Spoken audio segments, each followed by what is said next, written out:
Global Partners, líder en prevención y control de alcohol y drogas en ambientes laborales y la seguridad inteligente de Securitas. Para tu empresa presenta nuestro bloque de columnistas hoy, aquí en Mesa Central, conversación de actualidad y política con Constanza Schoenhout. ¿Cómo estás, Constanza? Buenos días. Hola, buenos días, muy bien. Y Gonzalo Blumel, está hoy día en el programa. ¿Cómo estás, Gonzalo? Bien. Gracias por estar acá, buenos días. Nada. Excelente. Una joyita para comenzar, Gonzalo. Bueno, la joyita no es muy novedosa porque ha sido, yo creo, el tema de la semana y probablemente va a dar mucho que hablar, que es estas 25.078 licencias o funcionarios públicos que con licencia viajaron fuera del país, ¿no? Fuera del país. Que es una investigación de la Contraloría, año 2023-2024. Mira, que yo creo que abre varios problemas ya para mucho tema de conversación. Por de pronto, ¿cómo se concentra? Primero, son muchísimas instituciones públicas las que tienen funcionarios involucrados, pero ¿cómo se concentra en unas pocas? Y la pregunta que uno se hace, lo primero, ¿dónde están las jefaturas? O sea, en el fondo aquí todo escándalo, hagamos leyes, hagamos cambios regulatorios para poder cambiar, corregir, sancionar también, está muy bien todo eso. Pero la Junji, por ejemplo, tiene del orden de 23.000 funcionarios, de los cuales 2.280 están involucrados en estos hechos, ¿no? O sea, en el fondo un 10%. En Integra, que tiene 29.000 funcionarios, son 1.934. ¿Pero por qué sí? ¿Dónde está la jefatura? ¿En qué sentido? Porque mira, te voy a poner un caso que es más brutal, la Municipalidad de Arica. Ah. La Municipalidad de Arica tiene 719 casos y tú te metes al CINIM, que es una base de datos de la Subdere que publica datos, es como un observatorio municipal. De partida la municipalidad no publica sus datos de cuántos funcionarios, pero yo hice los cálculos al ojo, calculando un valor promedio de la remuneración de un funcionario público. Debe tener la Municipalidad de Arica del orden de 1.100 funcionarios, 1.200, puede ser un poco más, un poco menos, y 719 involucrados. Ahora, me explicaba gente de Arica que por la cercanía con Tacna, ya, salir pero, del país es muy fácil. Lógico, probablemente. Puedes ir y volver en el pero día, aunque haya sido ir a hacer las compras a Tacna con licencia, funcionarios públicos, es un hecho que por lo menos me parece particularmente grave. Claro, pero no es gente que se fue al Caribe, a eso me refiero. No, si a donde viajen da lo mismo. Probablemente no es gente que se fue al Caribe. Aunque sea a Caribe podría ser un tratamiento o a Tacna. médico. Eventualmente podría ser un tratamiento médico también. Puede sí. ser a lo que sea, digamos, pero acá hay un problema estructural porque cuando uno ya primero se concentra en el caso de los funcionarios público, y no lo quiero estigmatizar, yo he sido la mayor parte de mi vida funcionario público, entonces esto, además en defensa de aquellos funcionarios públicos que cumplen correctamente su función, ¿no? Pero cuando tú miras los datos, hay un montón de estudios en materia de licencia, desde el año 2015 hasta el año 2022, este es un estudio que estoy citando de Ipsos, de la Universidad de San Sebastián, las licencias emitidas en Chile pasaron de 4,8 millones a 8,9 millones de licencias, un aumento del 84%. Y el gasto en licencias médicas en el país pasó más o menos de 2.200 millones de dólares a cerca de 4.000 millones de dólares, ¿no? Un aumento del 73%. Aquí hay un problema gigantesco de mal uso de recursos, en muchos casos de abuso.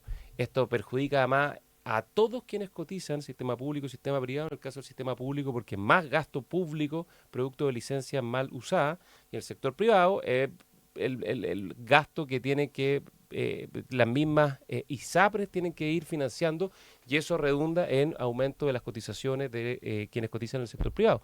Entonces, es un forado gigantesco que ha venido creciendo muy fuertemente, que hay muchísima conciencia de lo que está ocurriendo y esto solo viene a revelarlo una vez más y que está significando un problema de mal uso de recursos público y privado que es muy, muy grande y que hay que tomárselo muy en serio. Me llamó la atención lo que dijiste sobre las jefaturas porque yo creo que todos conocemos casos de empleadores chicos, medianos y grandes a los que algunos empleados le presentan una licencia y se la renuevan y se la renuevan. Lógico. Y se la renuevan y que tienen severas sospechas de que las licencias son fraudulentas, pero no pueden actuar, entre otras cosas porque si actúan, si piden fiscalización, los pueden acusar de acoso laboral, por ejemplo.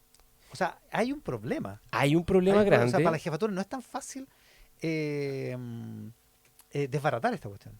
No, sí, el problema es problemático, no un problema simple. Yo creo que esta es una discusión que ha estado en todos los gobiernos presentes, que es bien poco ideológica, ¿no? Porque acá tanto claro, derechas como izquierdas le gustaría que, me imagino que esto no pasara, uno para evitar, digamos, el exceso de burocracia y de control y de fiscalización y de gestión, y otro, digamos, para el buen uso de los recursos públicos. Esta es una cuestión que es un problema estructural no solo del Estado, sino también en general de cómo se financian y cómo se abordan la seguridad social, en particular en salud, en Chile, ¿no? Déjame darte un dato. En el caso del sector público, entre el año 2005 y el año 2023, el ausentismo promedio del sector público pasó de 17 días a casi 32 días. O sea, en la práctica se duplicó. O sea, esta es una cuestión que lleva muchísimo tiempo.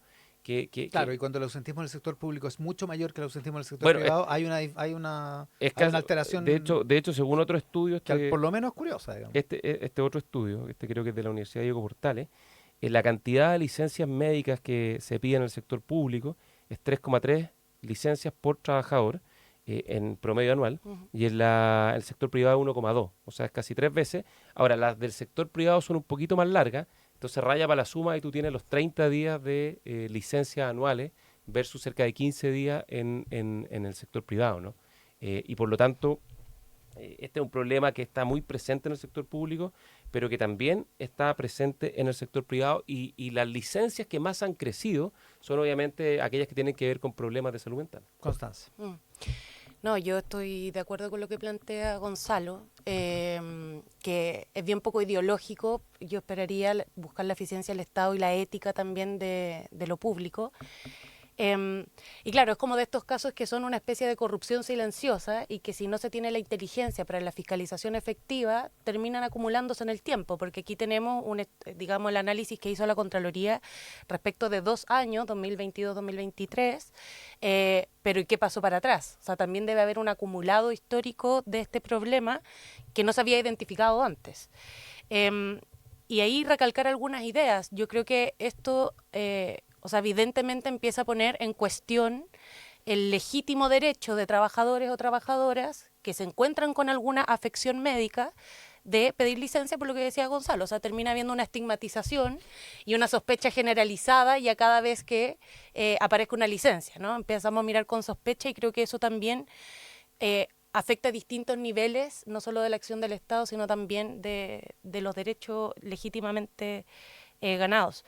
Y algo que comentaban anteriormente, o sea, el derroche de recursos públicos es brutal. 8 millones de días al año, decían más o menos, Sí. que son 350 millones de dólares al año. 350 millones al año. Al año. O Esa sea, es la cantidad de días de ausentismo acumulado en un año en el sector público. brutal. Y No, yo... pero piensa que el ajuste, uno de los ajustes que tuvo que hacer el Ministerio de Hacienda al presupuesto fiscal era del orden de los 550 millones, y 350 se gastaron en esto.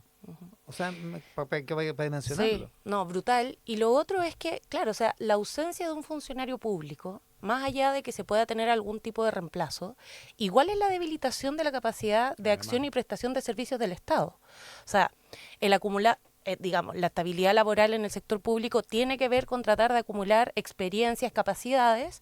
Si eso termina, digamos, reemplazado por reemplazos parciales, también se pierde capacidad de acción efectiva y eficiente del Estado, y creo que eso también hay que relevarlo. Ahora, cosas a valorar. Creo que esto ha sido algo criticado transversalmente. O sea, lo criticó el Colmed, lo criticó la ANEF, todos los sectores políticos. Todos los creo precandidatos o candidatos. Sí, y creo que eso habla bien, ¿no? De que todavía hay algunos, por lo menos. Lo segundo es capacidad de acción. O sea, hoy día se entregó desde la DIPRES, desde Hacienda, 72 horas para iniciar los sumarios en todos los servicios públicos. Esta Comisión Nacional de Ausentismo, porque aquí quisiera también relevar que aquí tenemos ya 25.000 licencias que hasta ahora parecieran más bien falsas o incumplidas, digamos, Claro. bajo la normativa legal, a propósito del factor reposo. Pero creo que el ausentismo también es más general, y probablemente también hay un factor de licencias legítimamente utilizadas y otorgadas, pero que siguen siendo un factor de ausentismo en el Estado. Claro, también provocan un problema. Exacto, y eso también provoca un problema, y algo que se discutió anteriormente, lo que tú planteabas, o sea, licencias que se renuevan y que a veces implican funcionarios que están mucho tiempo fuera. Y yo creo que eso también hay que ponerle el ojo para analizar las causas y para analizar las soluciones. Y ahí solo una reflexión quizás más grande, creo que algo que decía María Jara Quemada antes, no lo dijo exactamente así, pero yo lo entendí así y lo comparto, tomar medidas también en frío, porque también cuando se toman medidas en caliente empezamos a tramitar leyes hacia la rápida, y a propósito de todo lo que está pasando y en el marco del escándalo de repente también termina regulándose mal. Y yo creo que aquí hay que entender los factores, dónde está la falta de fiscalización, dónde está la falta de inteligencia del Estado para poder tener control sobre su capacidad de funcionamiento. Y lo otro es que pensemos el Estado en más grande. O sea, creo que hay que plantearse siempre la urgencia de la modernización del Estado y empezar a pensar como un Estado del siglo XXI con las nuevas condiciones que tenemos, cómo se digitaliza el quehacer del Estado, cómo mejoramos las capacidades constantemente de los funcionarios públicos, cómo hacemos más eficiente y cómo logramos que las respuestas también desde el Estado sean más ágiles. Y yo creo que esto, digamos, es un punto en una discusión más grande que también me parece importante abrir. Discusión más grande que incluye también el uso fraudulento o abusivo de las licencias. Así es. Una persona que es emprendedora me escribe acá en el WhatsApp colaborativo y me dice, tuve una trabajadora 4 años con licencia. Trabajó 40 días efectivos, o sea, trabajó un mes y una semana. Pero tuvo 4 años con licencia, las iba renovando cada cierto tiempo, y para echarla, porque después de eso, ¿qué vaya a hacer, digamos? Tuve que pagarle vacaciones proporcionales de 4 años, porque así es la ley. Claro, el Código del Trabajo te permite, después de una cierta cantidad de licencias continuas, poder desvincular a esa persona. Claro, No, pero hay que pagar ese costo. Claro. Claro. No, sí, es que este es un problema que es grande de verdad. Este es el elefante de la cristalería, porque tiré muchos datos un poco a la rápida, solo para reiterarlos, ¿no? El gasto en licencias en Chile ha pasado más o menos, como decía, entre el 2015 y 2022, son pocos años, 7 años, de 2.200 a 4.000 millones de dólares. Entonces tú dices, bueno, supongamos que esos 4.000, esto es el 2022, hoy día debe ser un poco más, que estos 4.000 millones de dólares, supongamos que el 10%, solo el 10% son licencias fraudulentas, mala vida. Estamos hablando de 400 millones de dólares al año. O sea, un hospital de alta complejidad que se podría construir al año con esos recursos que se están perdiendo. No son todos recursos públicos, naturalmente, No, claro, pero son recursos pero es plata que se pierde. de Chile, digamos, y de los Sí. chilenos que se están perdiendo, ya sea por mayores cotizaciones, los trabajadores que cotizan en ISAPRE, que son 18, 17% del total, y el 80 y tanto por ciento está en FONASA. Eso es gasto público, gasto del Estado, además, en un momento en que estamos en una situación fiscal muy difícil. Ahora, Pero yo, técnicamente no se pierde la plata, se la llevan los que hacen el fraude, digamos. probablemente, pero parece que se la llevan fuera de Chile, porque entre tantos viajes. Pero mi punto acá es que siempre en estas cosas nos indignamos, prometemos comisiones, prometemos nuevas leyes, cambios regulatorios, pero también, aunque sea difícil, apelar a los valores, a la ética, al ejercicio de la responsabilidad de la jefatura o de los mismos empleados, los trabajadores, porque acá son unos pocos que están perjudicándonos mucho. Son pocos doctores, son pocos médicos los que emiten muchas licencias. Los informes de la Suceso en ese sentido que están públicos, uno lo googlea y los puede encontrar, son bien decidores. Son La muy Subsecretaría de Seguridad Social. pocos doctores o médicos que emiten muchísimas licencias y son pocas personas las que también piden mucha licencia. Hay un último dato, las licencias por trastornos mentales entre el 2015 y el 2022 pasaron de 17% a 42%. Entonces, claro, hay un problema, o estamos con un todos gran locos. empeoramiento, claro, exactamente. Que es cierto, además. Que puede ser cierto, o está en la grieta en la represa, por Claro. donde se está saliendo el agua. Claro, pues son licencias, no hay radiografías para, No, y esa Para la no te depresión, obliga a estar necesariamente en la casa. además. Joyita, Constanza Schoenhauer. Ya, dentro de tanta mala noticia, yo tengo una buena. A ver. El martes 20 de mayo se cumplieron 2 años de la implementación de la ley de responsabilidad parental y pago efectivo de pensiones, la conocida Ley Papito Corazón. Y me parece importante relevarlo porque los resultados durante estos 2 años son positivos. También vamos a hablar de cifras grandes, pero esta vez bien utilizadas. Esta ha sido una ley que ha beneficiado hasta ahora a 280.000 familias y ha logrado, recuperar o ordenar el pago de 2.500.000 pesos. Eso significa el equivalente a 52 teletones y es el equivalente, como dijo el ministro de Transporte, al financiamiento del 70% del transporte público de la región metropolitana. Para hacerse una idea de la cantidad de plata adeudada por pensiones de alimentos. Y creo que esto es muy valioso relevarlo porque significa también, yo creo, un cambio cultural importante al momento de analizar dónde están las responsabilidades de los cuidados de niños y niñas. Es también una forma de identificar que el no pago de pensiones también es una forma de violencia económica hacia las mujeres, pero también una forma de abandono a los hijos e hijas, principalmente los padres, que son principalmente los deudores, en esta materia. Y por tanto creo que es un acto de justicia, no solo con niños y niñas de Chile, sino también con las mujeres. Y quiero recalcar otra cosa también a propósito de lo que hablábamos respecto al Estado. Este trabajo ha sido posible a propósito de la coordinación entre distintos poderes del Estado y entre distintos servicios públicos y entre distintas instituciones privadas. Y creo que esa interconexión, esa coordinación y esa disposición habla también de la capacidad de hacer las cosas bien y de que podamos avanzar en medidas tan importantes como esta. Así que quería relevar eso. Ha sido un cambio importante. La tramitación también es algo que se puede hacer vía Chile Atiende, vía la oficina judicial virtual. Se pueden hacer varios de esos trámites y creo que eso ha sido un avance importante en nuestro país. Bueno, la ley Papá Corazón debe su nombre a una célebre teleserie argentina que se llamaba Papá Corazón. Sí. Con Andrea del Boca y Norberto Suárez. Andrea del Boca era chiquitita, se tenía 7 años, era niñita. Pero ese era un papá de buen corazón. Era papá de buen corazón, Claro. pero era papá viudo. Claro, esta es la parte irónica No, de... Sí, a Un mí éxito. yo reconozco Sí. que me choca un poco el concepto de papito corazón. Pero se Es llama un así por concepto eso. popular también. Es un concepto No, pues, popular. claro, porque después de la telenovela, es que la telenovela Claro. fue muy, muy exitosa, muy exitosa. Y hace 50 años, en el 73, digamos, 72, 73. Con razón, entonces ahí... con razón no la recuerdo. No, por supuesto, ustedes son muy jóvenes. Pero la cultura popular adoptó el término papá El cons- corazón porque mira. Norberto Suárez era un papá que daba todo por su hija. Claro, esto es todo lo irónicamente, contrario. los papitos corazón son los que no pagan la pensión. Eso, oye, se murió Claudio Di Girolamo, Ah, mira qué pena. un intelectual, un artista, Sí. un participante del mundo cultural chileno de larguísima data. Premio Nacional de Arte, ¿no? Puede ser. Yo creo que es Premio Nacional Yo de creo Arte. que Vaya, vamos a mirar y vamos a tener un informe un poco más detallado en un momento más, pero ya se confirmó la noticia de la muerte de Claudio Di Girolamo. Con Gonzalo Blumel, con Constanza Schoenhardt, conversando de política y actualidad esta mañana acá en Mesa Central. En el siguiente bloque se nos une además Quique Mujica aquí en Tele 13 Radio. Con Constanza Schoenhardt, con Gonzalo Blumel, con Quique Mujica. ¿Cómo estás, Quique? Buenos días. ¿Qué tal? Muy buenos días. Hoy estuvo más temprano María Jara Quemada acá en el programa, es consejera del Consejo para la Transparencia, fue presidenta de la Comisión Asesora Presidencial para el caso Convenios y dice que ha perdido velocidad, impulso, entusiasmo en el Congreso y en el Gobierno toda la batería de proyectos de ley y de medidas que salieron del trabajo de esa comisión a partir del caso Convenios. Se ha ido perdiendo energía en eso. Pasa a menudo eso, ¿ah? El ciclo vital de las noticias mueve mucho a los políticos. El ciclo vital de las noticias me refiero a cuántos días, a veces horas, a veces semanas duran las noticias en los medios de comunicación y en la agenda pública. Y después cuando pasa la intensidad de esa cobertura y entramos en otros temas, se olvidan los políticos en general. Va a pasar lo mismo yo creo con licencias médicas, quizás.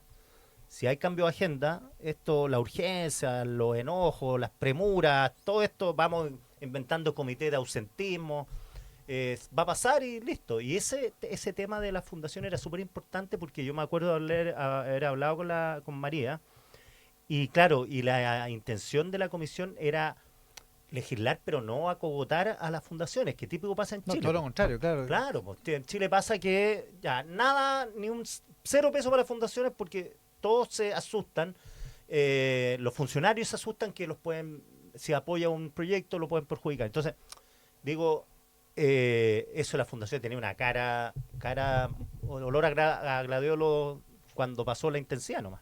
Mala cosa, Gonzalo Blumel. Bueno, yo tengo una experiencia, una anécdota más bien personal en eso, porque cuando me tocó asumir como ministro secretario general de la presidencia, el 2018, es un ministerio bastante ríspido porque lleva la agenda legislativa y en minoría en el Congreso siempre es muy difícil, pero tenía un lado más entretenido, más luminoso, que era la agenda de probidad, transparencia y modernización del Estado. Y nos tocó presentarla por ahí por junio del 2018 y mandamos un proyecto de ley que le llamábamos en ese momento la Ley de Transparencia 2.0. Y la tramitamos, me tocó llevarla en la Comisión de Constitución de la Cámara de Diputados, donde está el actual presidente de la República, Gabriel Boric. Y fue muy interesante porque el proyecto, más allá de las diferencias, izquierda, gobierno, oposiciones, en fin, el proyecto lo logramos aprobar en la Comisión de Constitución y en la Cámara de Diputados y salió bien. Y es un proyecto tremendamente importante porque hace varias cosas. Por ejemplo, extiende el sistema de transparencia a las autonomías estatales, a los órganos autónomos, a los poderes autónomos, ¿no? Que tienen normas más bien propias, ¿no? O sea, la transparencia más bien supervigilada por el Consejo para la Transparencia, porque hoy día tiene el Congreso, por ejemplo, el Poder Judicial, tienen sus normas, pero no son fiscalizables o no son requeribles frente a alguna entidad, como el caso del Ejecutivo, que tú puedes ir y poner, digamos, un reclamo, un recurso frente al Consejo para la Transparencia. Eso era una cosa que hacía. Y otra cuestión que hacía, imagínate, 2018, era que le introducía obligaciones de transparencia a corporaciones, fundaciones y organizaciones de la sociedad civil. 2018, se aprobó la Cámara el 2018. Estamos a 2025. El gobierno, el presidente en las cuentas públicas anteriores ha dicho y le ha puesto urgencia y ha dicho que en el fondo es una prioridad para el Ejecutivo un proyecto de ley que partió el 2018. Hoy día María en su muy buena entrevista volvió a señalar la importancia de este proyecto de ley y sigue en el Congreso. Dijo que está en una comisión mixta. Ley de transparencia 2.0 yo creo que está parado en el Senado, yo creo que no ha salido el Senado. Mm. O sea, sí, la modernización O sea, del pasó el primer Estado. trámite y el segundo trámite, que pasa mucho. Lamentablemente el Senado en general legisla con más calma y legisla mejor, pero a veces es demasiada Se le es la paz de los pasa. cementerios. Pero había Sí. uno uno de los proyectos, no sé si era ese, pero que dijo que estaba en la comisión Que dijo mixta. que está en una comisión Las mixta. mixtas tienen un plazo Sí. Creo que el de beneficiarios finales, si no me equivoco, el que dijo. Eso era. y hay veces que no se respetan esos plazos, digamos. Y Sí. las mixtas quedan ahí. Porque no También hay pasa con las acuerdo. urgencias a veces. También pasa. Es que lo que pasa la urgencia, y esto es lo que nos tocaba sufrir, me tocaba sufrir, las urgencias tienen plazos, ¿no? La discusión inmediata 7 días, la suma urgencia 15 y la urgencia simple 30 días. Pero como son estas cosas, si la urgencia no se cumple y depende de los presidentes de las comisiones y de de los presidentes de la sala, no pasa nada. No hay sanción, no hay ningún tipo de retaliación al incumplimiento de la Es urgencia. como el voto obligatorio sin multa. Ah, ya. Es como el voto obligatorio. Constanza Sí. Schoenberg. No, es que respecto a eso mismo, igual uno esperaría, más allá de que no haya sanción por esos cumplimientos, que haya una especie de compromiso republicano y cívico de se cumplen, digamos, también en un sistema político presidencialista, donde el gobierno, el ejecutivo, tiene la posibilidad de conducir también los ritmos legislativos, que eso también sea respetado por el Congreso y se pueda llevar adelante los tiempos y las prioridades que ahí se establecen. Por supuesto, también respetando la autonomía del Poder Legislativo, que tiene también sus propios ritmos, prioridades, comisiones, presidencias de las mesas de cada una de las cámaras. Pero sí, creo que algo que también decían, lo comentaban antes, lo dice aquí, que pareciera que empieza a bajar en las encuestas la prioridad ciudadana respecto a transparencia, que también pasan los escándalos, sube y después empieza a bajar, porque a veces algo que se siente menos en el cotidiano, todo queda radicado en lo económico y la seguridad, y se nos olvida que el Estado tiene que saber caminar y mascar chicle. Y creo que en eso no nos quedamos a veces solo en las frases grandilocuentes respecto a estos temas, que uno los mira y claro, salió todo el mundo político, todas las candidaturas de todos los sectores a plantear y lapidariamente esto respecto de las 25.000 licencias eventualmente fraudulentas. Pero después, ¿qué? ¿En qué lo traducimos? Y yo creo que ahí, claro, falta un llamado de atención y falta poner esto efectivamente en el centro. Y creo que por qué nos importa, quizás no rinde mucho una tramitación de la ley de transparencia 2.0 o la ley de beneficiarios finales, que efectivamente es muy relevante para fiscalizar y tener control respecto de dónde llegan los recursos públicos. Y para combatir el lavado de dinero. Y para combatir el lavado de dinero, bueno, por ahí una rama de eso tenía que ver con el levantamiento del secreto bancario, también para perseguir la ruta del dinero. Entonces, digo, y estos temas pasan un poquito colados, pero creo que la relevancia que debiese tener y debiese ser un compromiso transversal es que cuando ocurren estas cosas, el nivel de desafección de la ciudadanía solo aumenta. La desconfianza en las instituciones solo aumenta. ¿Y en qué radica eso? Finalmente también en la debilidad, digamos, o la menos valoración de la democracia. Y creo que eso es un problema más transversal que se va acumulando en el tiempo, que ya sabemos que existe y que si no se dan medidas concretas y señales claras, solo profundizamos esa crisis. Y creo que ahí hay un problema que va a arrastrar todos los gobiernos, todos los congresos y todas las instituciones para los próximos años. Fíjate que a partir de lo que mencionas tú de las licencias médicas, yo creo que como nunca antes hay un modo en la opinión pública de reformar el Estado, digo, por privilegios, por mala atención, por lo que pasa ahora el corolario. Pero existe la sensación, y eso me lo han comentado encuestólogos, todo, que la gente considera que las personas que están dentro del Estado no hacen bien la pega, no los pueden echar, ganan harta plata, se toman vacaciones. Entonces, digo, si ahora no... y está el ejemplo, claro, no, se toman vacaciones de salida, digo, sí. 17 salidas del país. Además, esa es la peor mezcla, porque es fresco y flojo. Entonces, claro. La peor mezcla... No, digo... Se canichó. Claro. Literal. No, digo que podría ser un tema ahora de campaña la modernización del Estado planteado en términos positivos, porque aquí no es la motosierra de Milei, ni tampoco lo que está haciendo Elon Musk, que yo considero que son cosas buenas, pero con mala prensa porque la han hecho mal. Pues. Pero la idea es buena. Digo de acabar con los privilegios, lograr una mejor atención de las personas y además ahorrarse plata. O sea, si las licencias médicas son el 70% FONASA, el 30% lo pago yo, porque yo estoy en ISAPRE, le tengo que pagar al señor que está flojeando, Claro. pero el 70% lo paga el Estado, es mucha plata. Y las cotizaciones, y los cotizantes de FONASA también. Sí. digamos. Y la plata que iría No, hasta para insumos, para el pa' frique, pensiones. jeringa, algodón, se gastan. Entonces, digo, no sé si típico esto, que es un buen enunciado, no, vamos a reformar el Estado y nadie lo hace al final. Súbete un poquito el micrófono. Oye, Gonzalo. un dato. Yo cuando entré a trabajar al sector público hace ya un rato, como unos 15 años, a la administración del Estado me ¿A refiero. los 15 años? No, hace 15 años.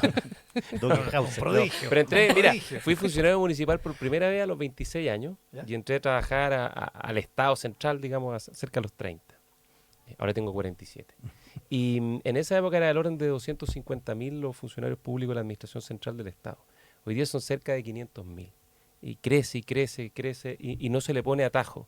Y la pregunta es, bueno, ¿en virtud de qué? ¿Cuánto se justifican esas incorporaciones? Algunas probablemente sí son justificadas, otras son totalmente injustificadas. A propósito de lo que comentaba la Municipalidad de Arica, por ejemplo, estábamos hablando de las 719 licencias de Arica, que no publica cuántos funcionarios públicos tiene en la base de datos del CINIM, pero igual uno se puede meter y verlos por transparencia, y son poco más de 1.000. Y 719 licencias, digamos, con viaje fuera de Chile. Entonces, me metí a mirar esos datos y lo que sí publica en el CINIM es que tanto en contrata como en honorarios existen límites legales de contratación en todas las instituciones públicas y los municipios también. En cuanto a cantidad de Un cupos. porcentaje Ya. del presupuesto que tú tienes para contratar personas, un porcentaje de los plantas puede ser contrata y del total otro tanto puede ser honorario. Y en el caso de la Municipalidad de Arica, que es el único caso que miré rápido hoy día en la mañana, duplica el gasto permitido en contrata y en honorario que respecto al límite legal. Y eso, bueno, eso pasa así, si pasa en Arica, pasa en las 340, no sé si en las 345 comunas de Chile, pero pasa en muchísimos lados y no hay control real sobre eso. No hay control real sobre eso. Y eso es lo que hace que finalmente estos discursos tipo la motosierra, digamos, o esto que instala como la sensación de que todos los funcionarios públicos y todas las instituciones públicas están perdidas, empiecen a calar y empiezan a hacerle sentido a la gente, lo que no es real, porque hay muchísimos funcionarios públicos y muchísimas instituciones públicas que cumplen de la mejor manera su labor. Constanza, por ejemplo, mencionó recién Chile Atiende. Chile Atiende es una institución ejemplar que hace una tremenda innovación y modernización del Estado, donde se concentran casi todos los servicios del Estado en un solo lugar, pero bueno, todo eso queda finalmente contaminado por estas cosas y estos abusos, porque finalmente eso es lo que es, estos abusos que se van conociendo cada cierto tiempo. Y el pánico a la NEF, que te Mm. para en el país. Esa es una gran Sí, barrera para meterle mano al Estado. Porque además tienen, corrígeme tú, Gonzalo, que estuviste dentro, a mí me contaba Ignacio Briones que de repente un tipo hacía mal la pega y no lo podían sacar. Dentro del ministerio. Porque Aquí- está respaldado por... No, y además porque Bueno, aparte del estatuto. el digamos, estatuto, del famoso, que no hay administrativo. un estatuto, hay varios No, estatutos. dos cosas. Uno, aquí en mi WhatsApp, yo tengo mi WhatsApp colaborativo Muy también. bien, muy Me bien. llega eso. alguien que me comenta que efectivamente cuando las jefaturas quieren hacer sumario, quieren desvincular personas que están abusando de la licencia, la NEF se les tira el cuello a esa jefatura. Y la segunda anécdota es que cuando fue la pandemia, estábamos con Ignacio Briones, le estaban haciendo, yo estaba en Interior, y en algún minuto salimos a anunciar un plan de reincorporación progresiva de los funcionarios públicos y el regreso a la presencialidad de los servicios públicos, porque son esenciales, básicamente, y son insustituibles. Y la NEF se nos tiró al cuello, se nos fue, pero a la yugular, en contra de algo que era de toda lógica, que en todos los países que estaban haciendo bien la gestión de la pandemia, se estaba empezando a avanzar, que era la gradualidad en el regreso, y se fueron al cuello y decían, no, es que no se puede devolver. Gobierno asesino. No se pero gobierno asesino, genocida. Acuérdense, acusaron al ministro de Educación, Raúl Figueroa, por querer que los niños volvieran a clase. Con todo el constitucional. que se rechazó, pero lo acusaron constitucionalmente. Constanza Young. Sí, yo, a ver, quiero volver a la idea de modernizar y que modernizar no es simplemente reducir y no simplemente hacer una crítica, digamos, a la existencia del Estado, porque hay que decirlo, hoy día hay fuerzas políticas en distintos lugares del mundo que abogan por eliminar al Estado. Entonces creo que esto requiere una conversación que porque quizás, claro, las medidas particulares también son miradas con sospecha y también el riesgo de retroceder en derecho es algo que me parece que es legítimo que se pueda plantear. Pero cuando somos capaces, o si fuéramos capaces, de incorporar a los distintos actores del mundo social, del mundo privado, del mundo público, a conversar y pensar cómo se puede ir modernizando esto, hay distintas comisiones, tenemos el Consejo para la Transparencia que tiene una línea de trabajo en esa vía, tenemos también iniciativas en materia de participación y democratización. Hay un espacio también de estudios de modernización que entiendo está en Hacienda, pero creo que, por ejemplo, hay que pensar nuevamente el diseño y la cultura institucional del Estado.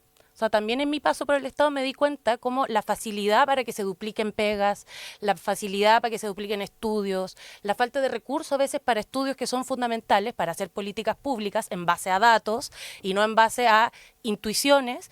Y creo que el punto de entonces, porque a mí me parece razonable que fortalezcamos el Estado en la medida en que aumenta la población, en la medida en que aumenta también las demandas ciudadanas, pero ese fortalecimiento no puede significar, como se hace una analogía que lo he escuchado en otro lado, no puede significar grasa del Estado como se plantea, sino musculatura.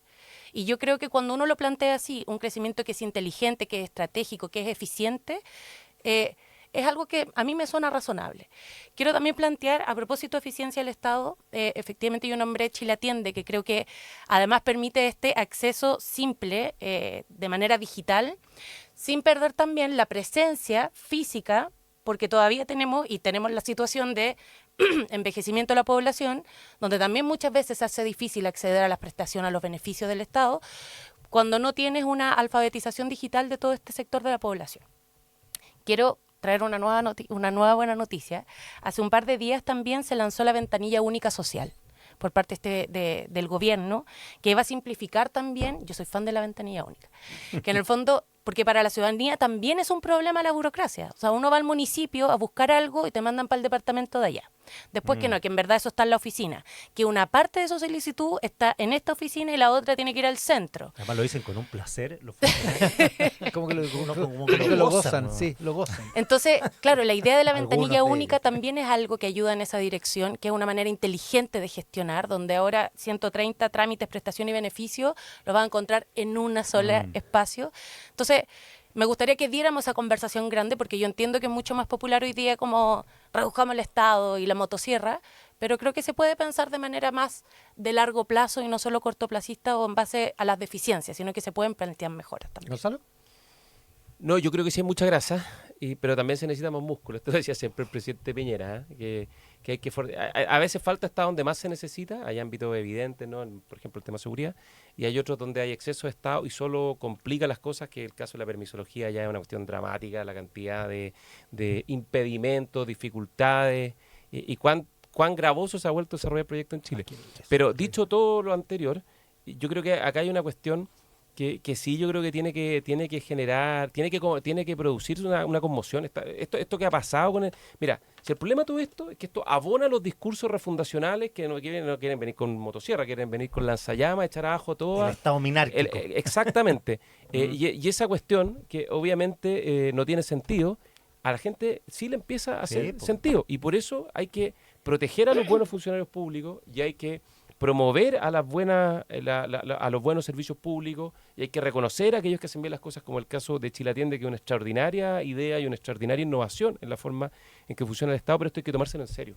Hay que tomárselo en serio, y la indolencia de parte del legislador, estaba mirando la ley de transparencia, la ley de transparencia se ingresó, la 2.0, en septiembre del 2018, se aprobó en marzo en la Cámara de Diputados del 2020, se aprobó en general en el Senado, creo que en marzo o abril del 2021, y desde ahí está empantanada en el Senado y no sale. Y por más que le ponen urgencia y todo, Increíble. va y viene, va y viene, va y viene. Esto hay que tomárselo en serio.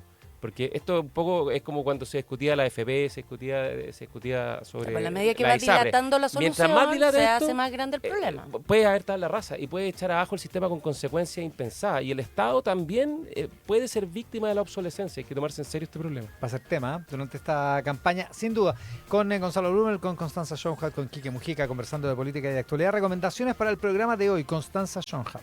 Este fin de semana van a haber un montón de actividades por el Día de los Patrimonios. quiero recomendar un patrimonio hoy día que es el Block 14 de la Villa San Luis en la comuna de Las Condes. Que tiene una historia muy interesante. La Villa San Luis fue una iniciativa que se inició en 1971 con el gobierno de Salvador Allende como un ejercicio de integración social, algo que después fue retomado incluso por alcaldes de distintos sectores políticos en esa misma comuna. Y cuando llegó la dictadura, se desalojaron más de 1000 familias de manera muy dramática y fueron reubicadas en distintas comunas periféricas del país. Todavía hay una organización de esas familias que reivindican la importancia de ese espacio como un espacio de memoria, de hecho. Y lo muy interesante que me parece es que entre la Subsecretaría de las Culturas y la constructora propietaria de ese terreno se llegó a un acuerdo para hacer de ese blog un museo memorial. Y creo que eso también habla de, citando al presidente Boric, de que hay cosas que nos siguen uniendo o que siguen, siendo relevantes de plantear de manera transversal. Y es un gran ejemplo de colaboración público-privada. Así es. Sí, tal cual, porque todos los edificios fueron derrumbados, menos ese. Menos ese. Claro. Sí. Y de hecho que requiere una reconstrucción, entonces también va a ser muy bonito como Sí, y hay un proyecto arquitectónico. Hay un proyecto, para hacerlo y sí, todo, muy bonito. Está buena. El buena. mito era que era el único lugar donde tocaban cacerolas durante la dictadura, era ahí y en las Torres de Apoquindo. Y que Pinochet, cuando supo que tocaban cacerolas en el Barrio Alto, dijo, esta es grave, parece. Este es grave. Sí, el 82, 83. 83, 83.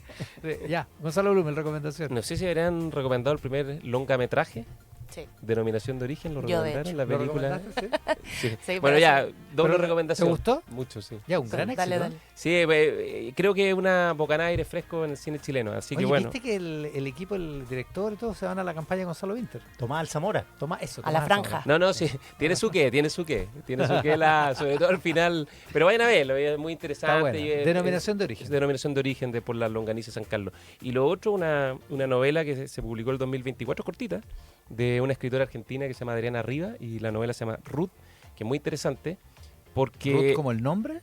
Ruth, sí, Ruth como el nombre bíblico. O como el rol único. No, Ruth con Con TH, H. como el Con nombre TH. bíblico. Como tu amiga Ruth Hurtado.